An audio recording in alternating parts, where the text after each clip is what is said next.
years ago, when I was in my early 20s, I was going through a real hard time in my life, real hazy time for my family. I went through about 2.5 years of depression, so it was real confusing for me, but the Lord led me to some people that were very helpful in counseling, some real godly counsel, and I found some help, which I think is really important for anybody that's dealing with depression, because it is something that most people can't overcome without getting help. And I never got to the point of being suicidal, which I'm grateful for. I know a lot of people that deal with depression, they do get to that point. But it was real hard. You know, my family, I think they really had a hard time understanding because they never dealt with it, you know, I guess from anybody else. But,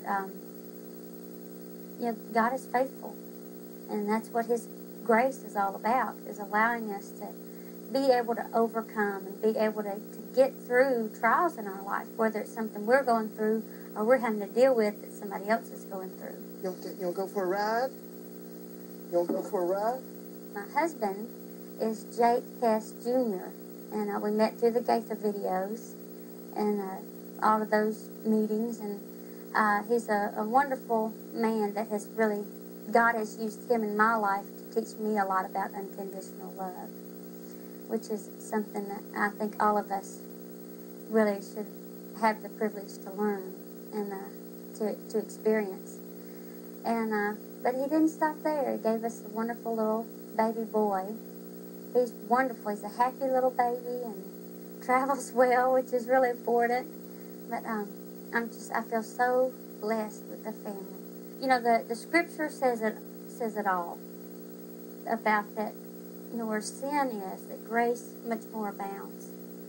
And I think a lot of times in the Word that sin is not only the bad things that we do, but it's how we miss the mark. And for me, with the depression, a lot of it had to do with, you know, not trusting God and not stepping out on faith and allowing the Lord to carry me through those times. And it's great to know that once you wake up one day and you realize where you are, in the Bible, there's a parable that speaks of it as being the pig pen. You can wake up and realize that all you have to do is get up and go home. The Father is waiting for us just to come back to Him. He was so excited to see His Son that had left, that had gone astray, that He ran to meet Him. That's grace. And I'm grateful tonight that whether it's something that we get ourselves into or whether it's things that come into our life that we don't have any control over, that cause us pain and sorrow, God's grace is sufficient.